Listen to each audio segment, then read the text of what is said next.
বিসমিল্লাহির রহমানির রহিম। আফরোজ খান model school কর্তৃক আয়োজিত অনলাইন ক্লাসে তোমাদেরকে স্বাগতম। আমি আজকে দশম শ্রেণীর বাংলা দ্বিতীয় পত্র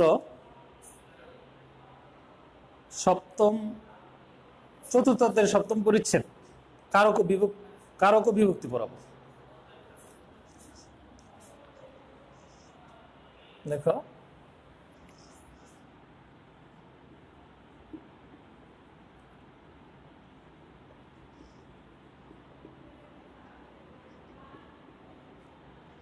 কারক ও বিভক্তি। আমরা প্রথমেই কারক সম্বন্ধে একটু জেনে নিই। কারক ব্যাকরণের শব্দ বা রূপ তত্ত্ব আলোচনা করা হয়। কারক একটি পারিভাষিক শব্দ। কারক ব্যাকরণের শব্দ বা রূপ তত্ত্ব আলোচনা করা হয়। কারক থেকে এসএসসিতে যে 30টি অবজেক্টিভ আসে তার মধ্যে কারক থেকে একটি অবজেক্টিভ থাকে, কাজেই কারক শেখা অত্যন্ত জরুরি।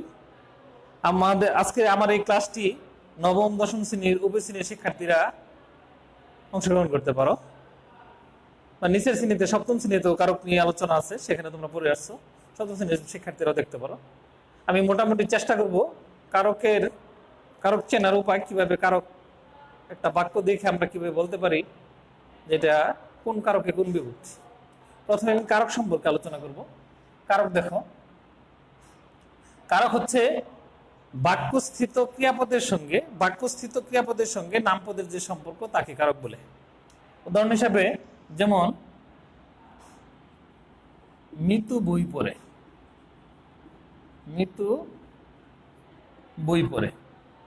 এই বাক্যটির মধ্যে দেখো মিতু এবং বই হচ্ছে নামপদ, আর পরে হচ্ছে কি ক্রিয়াপদ। মিতু বই পড়ে এই বাক্যের মধ্যে আমি কারকের সংজ্ঞা বলছি বাক্যস্থিত ক্রিয়াপদের সঙ্গে নামপদের যে সম্পর্ক তাকে কারক বলে। তাহলে বাক্যস্থিত মানে কি? বাক্যের মধ্যে অবস্থিত। তাহলে মিতু বই পড়ে এটি কি বাক্য? এই বাক্যের মধ্যে মিতু এবং বই হচ্ছে নামপদ, পরে হচ্ছে ক্রিয়াপদ। তাহলে বাক্যস্থিত ক্রিয়াপদের সঙ্গে নামপদের যে সম্পর্ক, অর্থাৎ পরে ক্রিয়াপদের সঙ্গে নামপদের যে সম্পর্ক, পরে ক্রিয়াপদের সঙ্গে মৃত এবং বই নামপদের যে সম্পর্ক, এই সম্পর্কের নাম হচ্ছে কি? কারক। অর্থাৎ বাক্যস্থিত ক্রিয়াপদের সঙ্গে নামপদের যে সম্পর্ক তাকে কারক বলে। এখন দেখো, কারক 6 প্রকার। কারক প্রধানত 6 প্রকার। দেখো, প্রথমে আসো কর্তৃকারক। 1 নম্বরে আসো কর্তৃকারক কাকে বলে। দেখো, কর্তৃকারকে কিছু বিষয় প্রশ্ন করতে হয় কে অথবা কারা, আর এখানে ব্যাকরণের নিয়ম অনুসারে বিভক্তি বসে প্রথমা বিভক্তি। কর্তৃকারকে বসে কোন বিভক্তি? প্রথমা বিভক্তি। কর্তৃকারক 2 নম্বর দেখো কর্মকারকে প্রশ্ন করতে হয় কি অথবা কাকে, আর ব্যাকরণের নিয়ম অনুসারে বিভক্তি বসে দ্বিতীয়া।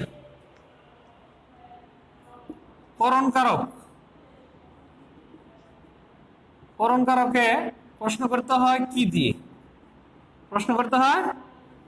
কি দিয়ে, বিভক্তি বসে তৃতীয়।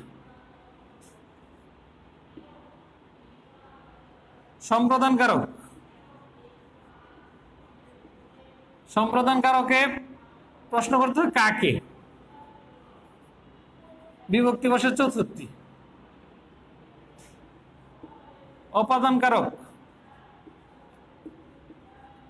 অপাদানকারকে প্রশ্ন করতে হয় কি হতে, আর বিভক্তি বসে পঞ্চমী।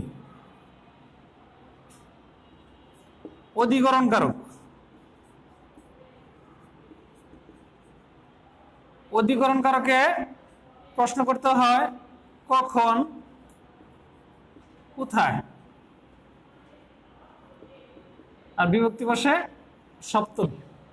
এখন এই যে আমি বিভক্তিগুলোর কথা বললাম, আমি কিন্তু তোমাদেরকে বিভক্তি সম্পর্কে এখনো কিছু বলি নাই। বিভক্তি জিনিসটা কি আমি বলবো, আগে এটা একটু ধারণা নিয়ে নাও। দেখো, কর্তৃকারক, কারক প্রধানত 6 প্রকার। 1 নম্বর হচ্ছে কর্তৃকারক। কর্তৃকারকে প্রশ্ন করতে হয় কে বা কারা, বিভক্তি ব্যাকরণ নিয়ম অনুসারে বসে প্রথমা। 2 নম্বর কর্মকারক, কর্মকারকে প্রশ্ন করতে হয় কি বা কাকে, বিভক্তি বসে দ্বিতীয়া। 3 হচ্ছে করণকারক, করণকারকে প্রশ্ন করতে হয় কি দিয়ে, বিভক্তি বসে তৃতীয়া। 4 হচ্ছে সম্প্রদান কারক, প্রশ্ন করতে হয় কাকে, বিভক্তি বসে চতুর্থী। 5 অপাদান কারক, প্রশ্ন করতে হয় কি হতে, বিভক্তি ব্যাকরণ নিয়ম অনুসারে পঞ্চম বিভক্তি বসে। 6 নম্বর অধিকরণ কারক, প্রশ্ন করতে হয় কখন কোথায়, ব্যাকরণ নিয়ম অনুসারে বিভক্তি বসে সপ্তমী। তাহলে এখানে দেখা গেল মাঝখানে একটা বিভক্তি বাদ পড়ছে, যেটা কি ষষ্ঠী বিভক্তি। ব্যাকরণের নিয়ম অনুসারে ষষ্ঠী বিভক্তি সম্বন্ধ পদে বসে, কিন্তু সকল কারকে সকল বিভক্তি বসতে পারে। এখন আমি বিভক্তি সম্পর্কে একটু আলোচনা করে পরে কারকের বিস্তারিত আলোচনা করব। এখন আমি বিভক্তি সম্পর্কে একটু আলোচনা করে আমি শুরু করব পরবর্তী ধাপ, কারকের বিস্তারিত আলোচনা করব। প্রথমে দেখো বিভক্তি জিনিসটা কি। বিভক্তি জিনিসটা দেখো, বিভক্তি কাকে বলে, বিভক্তি কাকে বলে দেখো, বিভক্তি বিভক্তি হচ্ছে দেখো যে বর্ণ বা বর্ণ সমষ্টি, যে বর্ণ বা বর্ণ সমষ্টি বাক্যস্থিত এক শব্দের সঙ্গে অন্য শব্দের সম্পর্ক স্থাপন করে। যে বর্ণ বা বর্ণ সমষ্টি বাক্যস্থিত এক শব্দের সঙ্গে অন্য শব্দের কি করে, সম্পর্ক স্থাপন করে এবং বাক্যের অর্থ প্রকাশে সহায়তা করে, তাকে বিভক্তি বলে। উদাহরণ হিসেবে দেখো, এ কলমে, এ কলমে ভালো লেখা হয়, এ কলমে ভালো লেখা হয়, এ কলমে ভালো লেখা হয়। এখানে কলমে, কলমে শব্দটা কলম যুগ এই এ হচ্ছে বিভক্তি। অর্থাৎ এ বাক্যে যদি এ বিভক্তি না থাকতো তাহলে কি বাক্যের অর্থ সুন্দরভাবে কি প্রকাশিত হতো না, সম্পূর্ণরূপে প্রকাশিত হতো না। তাহলে এ কলমে ভালো লেখা হয়, এখানে কলমের সাথে কি বিভক্তি আছে, সপ্তম বিভক্তি, এ বিভক্তি আছে। আমি বিভক্তি সম্পর্কে আলোচনা করব, এখানে একটু একটা উদাহরণ দিলাম। তাহলে বিভক্তির সংজ্ঞা হচ্ছে বাক্যস্থিত এক শব্দের সঙ্গে অন্য শব্দের কি করে, সম্পর্ক স্থাপন করে এবং বাক্যের অর্থ প্রকাশে সহায়তা করে, তাকে বিভক্তি বলে। এখন দেখো, বিভক্তি প্রধানত 2 প্রকার। বিভক্তি প্রধানত 2 প্রকার। একটা হচ্ছে শব্দ বা কারক বিভক্তি, শব্দ বা কারক বিভক্তি। আর একটা হচ্ছে কি ক্রিয়া বিভক্তি, একটা হচ্ছে ক্রিয়া বিভক্তি। ক্রিয়া বিভক্তিকে সংস্কৃত ব্যাকরণে তিং বলা হয়, তিং, তিং বলা হয়। আচ্ছা দেখো, বিভক্তি প্রধানত 2 প্রকার, একটা হলো শব্দ বা কারক বিভক্তি, একটা হচ্ছে ক্রিয়া বিভক্তি। সংস্কৃত ব্যাকরণকে তিং বলে। দেখো, শব্দ বা কারক বিভক্তি, শব্দ বা কারক বিভক্তি আবার 7 প্রকার। দেখো, শব্দ বা কারক বিভক্তি আবার কত প্রকার, 7 প্রকার। দেখো 7 প্রকারের মধ্যে প্রথমা, দ্বিতীয়া, তৃতীয়া, চতুর্থী, পঞ্চমী, ষষ্ঠী, সপ্তমী। এই 7টা বিভক্তি। এই 7টা বিভক্তির এক বচনের যে চিহ্নগুলো, সেই এক বচনের চিহ্নগুলো আমি একটু দেখাচ্ছি। প্রথম বিভক্তির চিহ্ন যদি কোনো কিছু না থাকে তাহলে কি ও এবং শূন্য, কোন শব্দের সঙ্গে যদি কোনো কিছু ও থাকে বা শূন্য থাকে তাহলে আমরা বলবো কি প্রথমা বিভক্তি। দ্বিতীয় বিভক্তির চিহ্ন হচ্ছে কে, রে। তৃতীয় বিভক্তির চিহ্ন হচ্ছে দ্বারা, দিয়া, কর্তৃক, দ্বারা, দিয়া, কর্তৃক। চতুর্থী হচ্ছে দ্বিতীয়ার মতো, এটা পার্থক্য আছে, আমি পরে বলবো, কে, রে। পঞ্চমী হচ্ছে হতে, থেকে, চে, হতে থেকে চে। ষষ্ঠী র, এর। সপ্তমী এ, অ, তে। দেখো তাহলে শব্দ বা কারক বিভক্তি 7 প্রকার: প্রথমা, দ্বিতীয়া, তৃতীয়া, চতুর্থী, পঞ্চমী, ষষ্ঠী, সপ্তমী। প্রথম এক বচনের চিহ্ন হলো, দেখো প্রথম বিভক্তির চিহ্ন সরল শূন্য, দ্বিতীয় বিভক্তির চিহ্ন কেরে, তৃতীয় বিভক্তির চিহ্ন দ্বারা দেয়া কর্তৃক, চতুর্থ বিভক্তির চিহ্ন দ্বিতীয়ার মতো কেরে, পঞ্চমী হতে থেকে চে, ষষ্ঠী রয়ের, সপ্তমী এ ও তে। এখন প্রশ্ন হচ্ছে যে দ্বিতীয় এবং চতুর্থ বিভক্তির চিহ্ন এক, আমরা কিভাবে এটা চিহ্নিত করব? খেয়াল রেখো যে শুধু যদি সত্য ত্যাগ করে দেয়, কোনো কিছু যদি সত্য ত্যাগ করে দেয়, সেই ক্ষেত্রে যদি কেরে থাকে তাহলে চতুর্থী বলবো, আর অন্য সকল কারকের ক্ষেত্রে লিখতে হবে দ্বিতীয়া। কেরে যদি অন্য যে কোনো কারকের ক্ষেত্রে লিখতে হবে দ্বিতীয় বিভক্তি, শুধু সম্প্রদানের ক্ষেত্রে লিখতে হবে চতুর্থী। তার মানে দ্বিতীয় হতে পারে সকল কারকে, মানে চতুর্থী বিভক্তিটা শুধুমাত্র কি সম্প্রদান কারকের ক্ষেত্রে প্রযোজ্য। এখন একটা জিনিস খেয়াল করে দেখো, এই বিভক্তিগুলোর বচনভেদে এদের কি আকৃতিগত পার্থক্য দেখা যায়। আকৃতিগত পার্থক্য কেমন? তোমার কেরে বহু অবস্থানে কি হতে পারে? এরে, হ্যাঁ, এরকম তোমার যেমন হইতে পারে এরকম। তাহলে বচনভেদে কি হয়, এগুলোর আকৃতিগত পার্থক্য দেখা যায়। আর কোন শব্দের সঙ্গে যদি কোনো বিভক্তি না থাকে, তাহলে আমরা ধরে নিই সেখানে কোন বিভক্তি আছে? শূন্য বিভক্তি আছে। এখন আমি কারকের বিস্তারিত আলোচনায় যাব। দেখো প্রথমে আসো কর্তৃকারক। কর্তৃকারক কাকে বলে? আমি আগেই একটা ছকের মধ্যে দেখাইছি তোমাদের যে ক্রিয়াপদকে কে বা কারা প্রশ্ন করলে যে উত্তর আসে, কে বা কারা প্রশ্ন করলে যে উত্তর আসে তাকে কি বলে? কর্তৃকারক বলে। এখন খেয়াল করে দেখো, আমি কর্তৃকারক নিয়ে আলোচনা করব।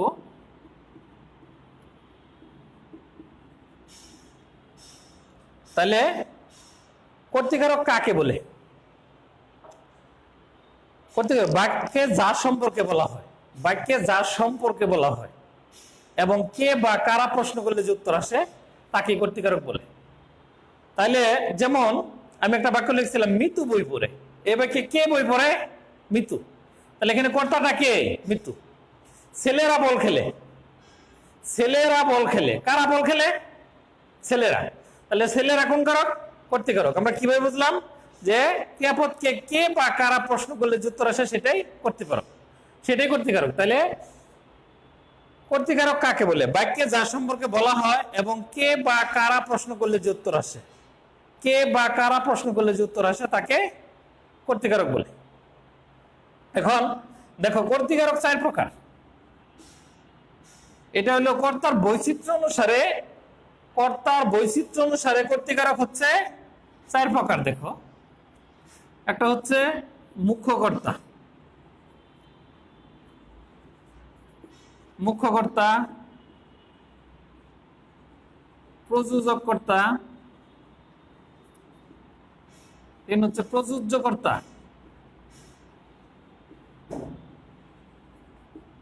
আর হচ্ছে বেতিয়ার কর্তা। তাহলে কর্তার বৈচিত্র্য অনুসারে কর্তৃকারক হচ্ছে 4 প্রকার: মুখ্য কর্তা, প্রযোজক কর্তা, প্রযোজ্য কর্তা, বেতিয়ার কর্তা। এখন দেখো আমি প্রত্যেকটা একটা করে উদাহরণ দিচ্ছি। মুখ্য কর্তা কাকে বলে? কর্তা যদি নিজের কাজ নিজে করে, কর্তা নিজের কাজ করলে তাকে বলা হয় মুখ্য কর্তা। যেমন রফিক গান গায়, এ বাক্যে রফিক যে ক্রিয়াটি করছে, কাজটি করছে, সেটা হচ্ছে কি? গান গাওয়া। তাহলে গান সে কি নিজে গাচ্ছে। কর্তা যদি নিজে কাজ করে তাকে বলা হয় মুখ্য কর্তা। যেমন রফিক গান গায়, এখানে রফিক হচ্ছে মুখ্য কর্তা। প্রযোজক কর্তা কাকে বলে? দেখো একটি বাক্যের মধ্যে যদি দুটি কর্তা থাকে, তার মধ্যে যার নেতৃত্বে কাজটি সংগঠিত হয়, যার নেতৃত্বে কাজটি সংগঠিত হয় তাকে প্রযোজক কর্তা বলে। যেমন শিক্ষক ছাত্রদের ব্যাকরণ পড়ান, শিক্ষক ছাত্রদের ব্যাকরণ পড়ান। উদাহরণটা একটু আমি দেখাই। দেখো শিক্ষক ছাত্রদের ব্যাকরণ পড়ান, ব্যাকরণ পড়ান। এই বাক্যের মধ্যে খেয়াল করে দেখো, এখানে নেতৃত্ব কে দিচ্ছে? শিক্ষক। তাহলে শিক্ষক হচ্ছে প্রযোজক, শিক্ষক হচ্ছে প্রযোজক। কাকে দিয়ে পড়াচ্ছে? ছাত্রদের। তাহলে ছাত্ররা হচ্ছে প্রযোজ্য। ছাত্র হচ্ছে প্রযোজ্য। তাহলে যার নেতৃত্বে কাজটি সংগঠিত হয় সে হচ্ছে প্রযোজক, যাকে দিয়ে কাজটি করানো হয় সে হচ্ছে প্রযোজ্য। ক্লিয়ার? এখন আবার আমি বলছি মুখ্যকর্তা। কর্তা নিজে নিজের কাজ করলে তাকে মুখ্যকর্তা বলে।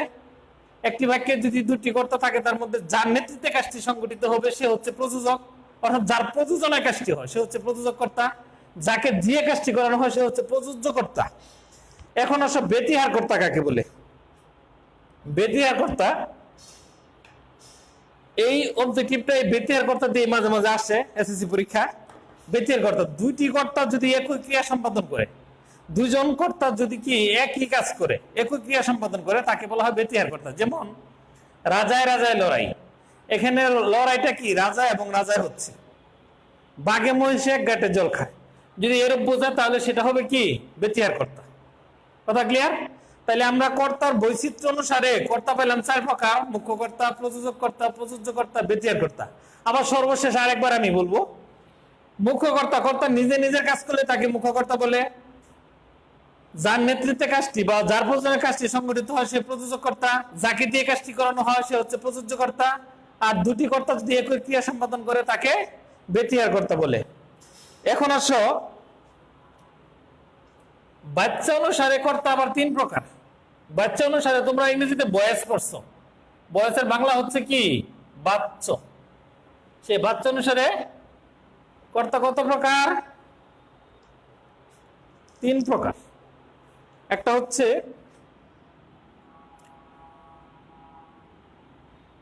কর্মবাচ্যের কর্তা, কর্মবাচ্যের কর্তা। একটা হচ্ছে বাপ বাচ্চের কর্তা।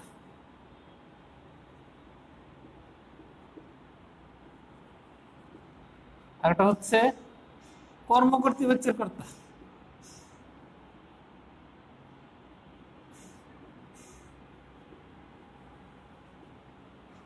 এত বাচ্চা অনুসারে কর্তা 3 প্রকার: কর্মবাচ্যের কর্তা, বাপ বাচ্যের কর্তা, কর্মকর্তৃবাচ্যের কর্তা। এখন দেখো আমাকে এখানে জানতে হবে বাচ্চা সম্পর্কে একটু ধারণা। বাচ্চা হচ্ছে প্রধানত 3 প্রকার, সেখানে প্রথমে কর্তৃবাচ্য, সেটা কিন্তু এখানে আসে নাই। কর্মবাচ্য, বাপ বাচ্য, কর্মকর্তৃবাচ্য। দেখো কর্মবাচ্য আমরা যখন একটি বয়সকে প্যাসিভ ভয়েসে রূপান্তর করি সেখানে কর্তার যে রূপটি সেই রূপটি হচ্ছে কর্মবাচ্যের কর্তা। যেমন বাংলায় আমি ভাত খাই, এটা হচ্ছে কি কর্তৃবাচ্য, এটা কর্মবাচ্য হচ্ছে আমার দ্বারা ভাত খাওয়া হয়।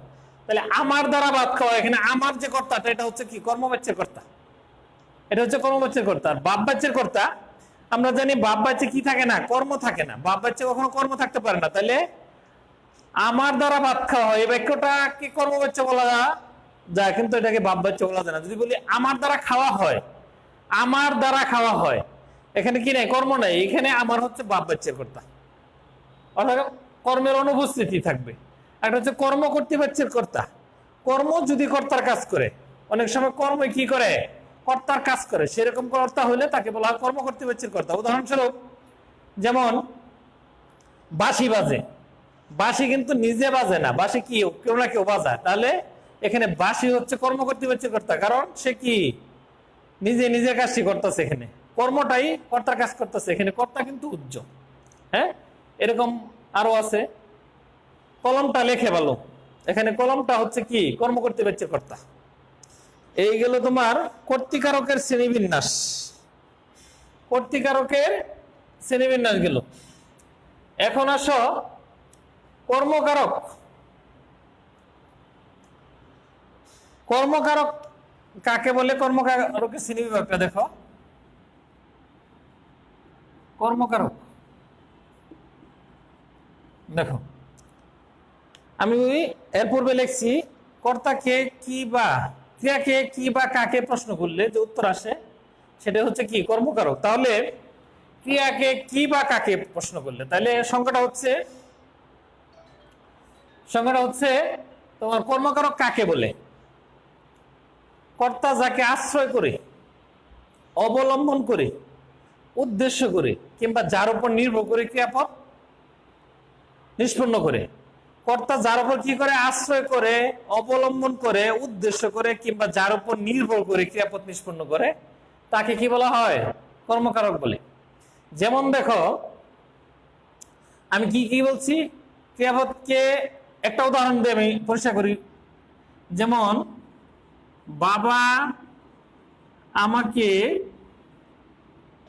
একটি কলম কিনে দিয়েছেন। একটি কলম কিনে দিয়েছেন।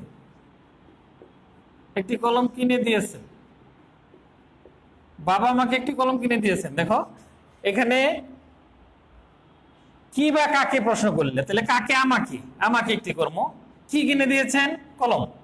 তাহলে কর্তাকে কি বা কাকে প্রশ্ন করলে, কর্তাকে কি বা কাকে প্রশ্ন করলে যে উত্তর আসে সেটা হচ্ছে কর্মকারক। আমি আরেকবার বলছি, কর্তা যাকে আশ্রয় করে, অবলম্বন করে, উদ্দেশ্য করে কিংবা যার উপর নির্ভর করে ক্রিয়া নিষ্পন্ন করে তাকে কর্মকারক বলে। কর্তা যাকে আশ্রয় করে, অবলম্বন করে, উদ্দেশ্য করে কিংবা যার উপর নির্ভর করে ক্রিয়া নিষ্পন্ন করে তাকে কর্মকারক বলে। উদাহরণ দেখো, বাবা আমাকে একটি কলম কিনে দিয়েছেন। বাবা কাকে কলম কিনে দিয়েছেন? আমাকে। আমাকে কর্মকারক। বাবা আমাকে কি কিনে দিয়েছেন? কলম। তাহলে কলম কি আরেকটি কর্ম। তাহলে এরকম কি বা কাকে প্রশ্ন করলে যে উত্তর আসে সেটি হচ্ছে কর্মকারক। এখন দেখো কর্মকারকের শ্রেণীবিন্যাস দেখো। কর্মকারক অনেক শ্রেণীবিন্যাস দেখো। প্রথমে দেখো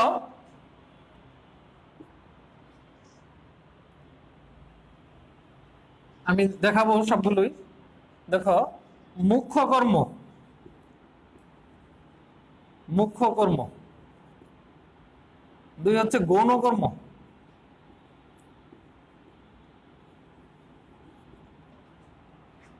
তারপরে আছে সকর্মক, আছে অকর্মক, আছে দ্বিকর্মক,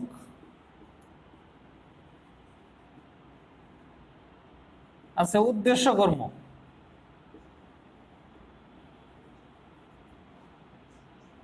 আছে বিধেয় কর্ম,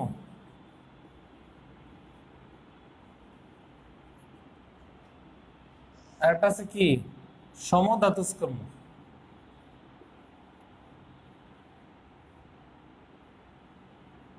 এর আরেক নাম হচ্ছে দাথর্থক কর্ম। দাথর্থক কর্ম। তাহলে দেখো অনেকগুলো শ্রেণীবিন্যাস দেখলাম এখানে।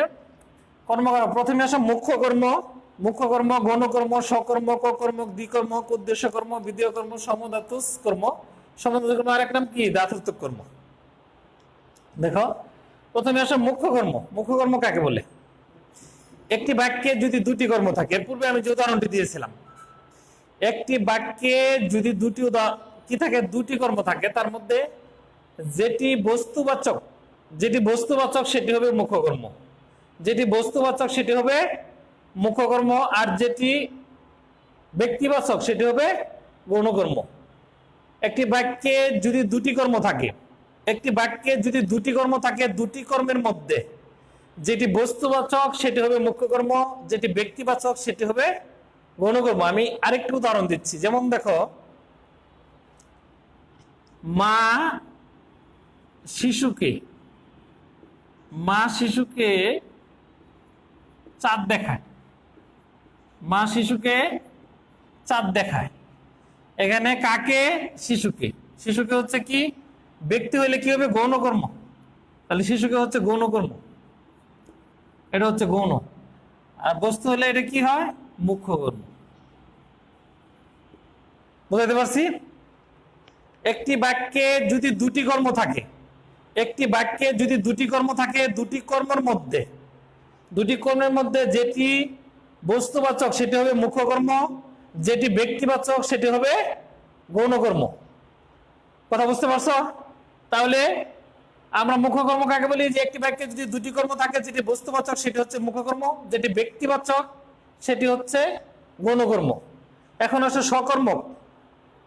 সকর্মক হচ্ছে যে ক্রিয়ার কর্ম আছে, যে ক্রিয়ার কর্ম আছে সে কি, সেটি হচ্ছে কি সকর্মক। যেমন আমি ভাত খাই, তাহলে এখানে কর্মটা কি? ভাত। তাহলে এখানে খাই ক্রিয়াপদের কর্ম হচ্ছে ভাত, তাহলে এটা হচ্ছে সকর্মক। আমি ভাত খাই, আমি ভাত খাই, এটা হচ্ছে সকর্মক। যদি বলি আমি খাই, আমি ভাতটা বাদ দিলাম, শুধু আমি খাই, তাহলে আমি খাই হচ্ছে অকর্মক। অর্থাৎ ক্রিয়ার যদি কর্ম না থাকে তাহলে সেটাকে বলা হয় কি? অকর্মক। তাহলে সকর্মক যে ক্রিয়ার কর্ম আছে সেটা সকর্মক, যে ক্রিয়ার কর্ম নেই সেটা হচ্ছে অকর্মক। আর দ্বিকর্মক ক্রিয়া দেখো, দ্বিকর্মক হচ্ছে একটি বাক্যে যদি দুটি কর্ম থাকে। এর আগে আমি উদাহরণ দিয়েছি, একটি হচ্ছে যে মা শিশুকে চাপ দেখায়, এটা দ্বিকর্মকের উদাহরণ। এর পূর্বে আরেকটি বলেছিলাম বাবা আমাকে একটি কলম কিনে দিয়েছেন, ওখানে আমাকে এবং কলম দুটি কর্ম আছে, এটিও একটি কি? দ্বিকর্মকের উদাহরণ। আবার মা শিশুকে চাপ দেখায়, এখানে শিশুকে এবং চাপ দুটা কর্ম থাকার কারণে এটাও দ্বিকর্মকের উদাহরণ। বুঝতে পারছো? এরপরে আসো উদ্দেশ্য কর্ম। উদ্দেশ্য কর্ম কাকে বলে? আমরা জানি যে ক্রিয়াপদকে কি কাকে প্রশ্ন করলে কি হয়?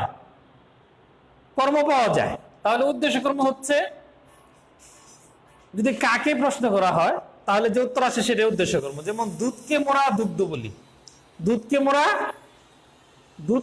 দুগ্ধ বলি। একটা উদাহরণ একটু দেখাই আমি, দেখো,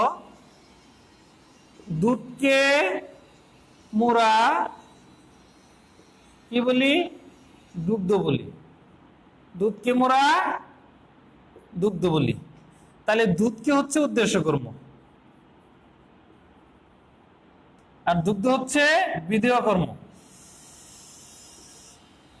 উদ্দেশ্য কর্ম আর বিধেয় কর্ম। দেখো কাকে প্রশ্ন করলে কাকে মোরা দুগ্ধ বলি? দুধকে, তাহলে দুধ হচ্ছে উদ্দেশ্য কর্ম, কি বলি? কি হচ্ছে? বিধেয় কর্ম। এরকম আর একটা উদাহরণ, যেমন হলুদকে মোরা হরিদ্রা বলি, হলুদকে মোরা হরিদ্রা বলি, তাহলে হলুদ কি উদ্দেশ্য কর্ম, হরিদ্রা হচ্ছে বিধেয় কর্ম। এখন আসো সমধাতুজ কর্ম বা ধাতুর্থক কর্ম, এইটা আসে বেশি। কর্তা থেকে বেতিয়ার কর্তা আসে, কর্ম থেকে আসলে বেশিরভাগই সমধাতুজ কর্ম বা ধাতুর্থক কর্মটা আসে। ক্রিয়া এবং কর্ম যদি এক ধাতু থেকে সৃষ্টি হয়, ক্রিয়া এবং কর্ম যদি এক ধাতু থেকে সৃষ্টি হয় তাকে সমধাতুজ কর্ম বা ধাতুর্থক কর্ম বলা হয়। ক্রিয়া এবং কর্ম যদি এক ধাতু থেকে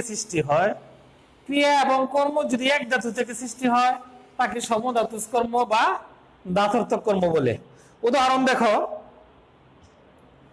ধাতুর্থক কর্ম উদাহরণ দেখো, যেমন সে খুব এক ঘুম ঘুমিয়েছে, তাহলে ঘুম হচ্ছে কর্ম, ঘুমিয়েছে হচ্ছে কি? ক্রিয়াপদ। তাহলে ঘুম এবং ঘুমিয়েছে এক ধাতু থেকে আসছে, ঘুম ধাতু থেকে আসছে। বুঝতে পারছো? এরকম ক্রিয়া এবং কর্ম যদি এক ধাতু থেকে সৃষ্টি হয় তাকে সমধাতুজ কর্ম বা ধাতুর্থক কর্ম বলে। এরকম আরো উদাহরণ আছে, যেমন গাছে খুব ফল ফলেছে, তাহলে ফল হচ্ছে কর্ম, ফলেছে ক্রিয়াপদ। এরকম এমন সুখের মরণ কজন মরিতে পারে, কজনে মরিতে পারে,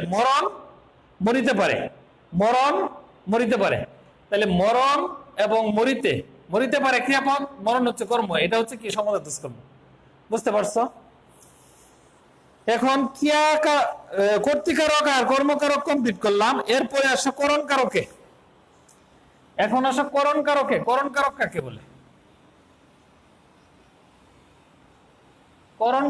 বলে? দেখো,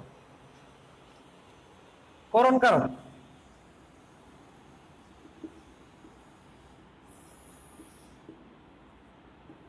কারক দেখো, করণ শব্দের অর্থ হচ্ছে যন্ত্র। করণ অর্থ কি বলছি? যন্ত্র, উপকরণ, উপায়, সহায়ক।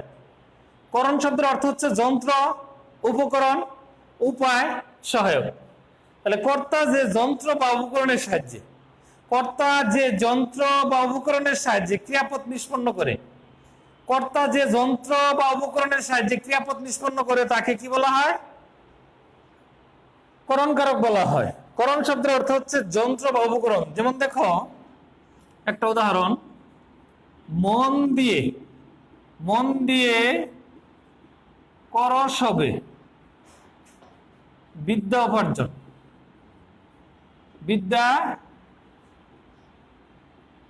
উপার্জন, তাহলে কি দিয়ে? মন দিয়ে। এখানে মন হচ্ছে কি? করণ কারক।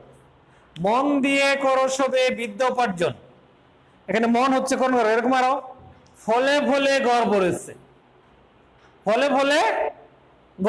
তাহলে এখানে কি? ফলে ফলে গড়, ফুলে ফুলে, ধরো ফুলে ফুলে গড় পড়েছে। ফুলে ফুলে হচ্ছে কি করণ কারক? ফুলে ফুলে গড় পড়েছে, ফুলে ফুলে হচ্ছে করণ কারক। এরকম চেষ্টায় সব হয়, চেষ্টায় সব হয়, তাহলে চেষ্টায় হচ্ছে কি করণ কারক, চেষ্টায় করণ কারক। তারপর শিকারী বিড়াল গুপে চেনা যায়, শিকারী বিড়াল গুপে চেনা যায়, কি দেখে চেনা যায়? গুপ দেখে চেনা যায়। তাহলে এখানে গুপ হচ্ছে কি করণ কারক, করণ কারকের কোনো শ্রেণীবিন্যাস নেই। এরপরে আসা সম্প্রদান কারক, এরপরে আসা সম্প্রদান কারক কাকে বলে? সম্প্রদান কারক কাকে বলে দেখো, সম্প্রদান কারক, সম্প্রদান কারক দেখো, এর পূর্বে আমি বলছিলাম যে সম্প্রদান কারকে যদি কেরে থাকে তাহলে বলতে হবে কি এখানে এটা চতুর্থ বিভক্তি, আর অন্য কারকের ক্ষেত্রে যদি কেরে থাকে তাহলে লিখতে হবে দ্বিতীয় বিভক্তি।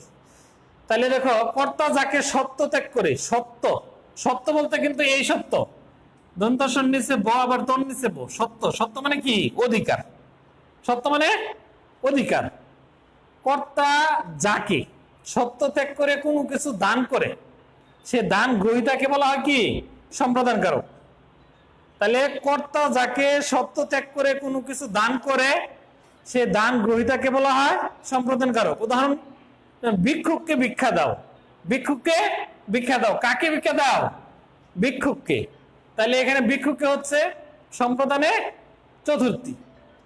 তারপরে দেখো সমিতিতে চাঁদা দাও, সমিতিতে চাঁদা দাও, কোথায় দাও? সমিতিতে। কাকে? সমিতিতে।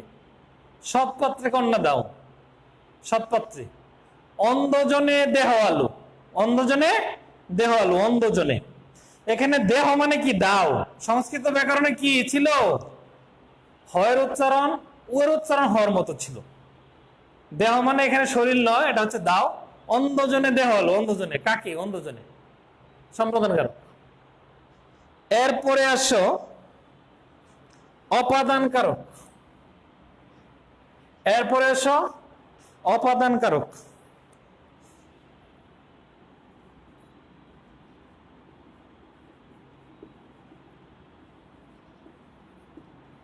অপাদান কারক দেখো, এটা একটু খেয়াল করতে হবে। আমি সংজ্ঞায় যে কথাগুলো বলবো সেই কথাগুলো মনে রাখতে হবে, না হলে তুমি এই সম্প্রদান কারকটা ধরতে তোমার জন্য একটু কষ্ট হবে, তোমাদের জন্য একটু কষ্ট হবে।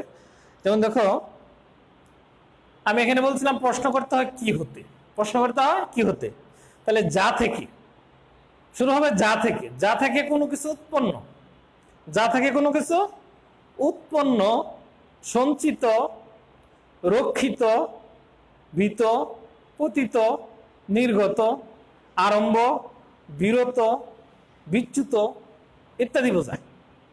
যা থেকে কোনো কিছু, আর একবার বলছি আমি, যা থেকে কোনো কিছু উৎপন্ন হয়, উৎপন্ন, সঞ্চিত, রক্ষিত, ভীত, পতিত, নির্গত, আরম্ভ, বিরত, বিচ্যুত ইত্যাদি বোঝায়, তাকে অপাদান কারক বলে। যেমন কি হয়, ধান থেকে চাল হয়, তাহলে কি থেকে চাল হয়? ধান থেকে। তাহলে ধান থেকে উৎপন্ন হয় না, চাল উৎপন্ন হয় না, তাহলে এটা উৎপন্ন হচ্ছে। হ্যাঁ, ধান থেকে চাল হয়। এরপরে দেখো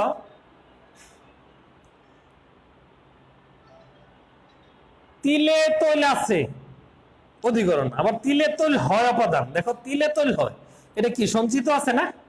তিলের ভিতরে তৈল সঞ্চিত আছে, কি অর্থে এটা? তিলে তৈল আছে সঞ্চিত অর্থে কি অপাদান কারক। আবার আরম্ভ অর্থে দেখো, যেমন কি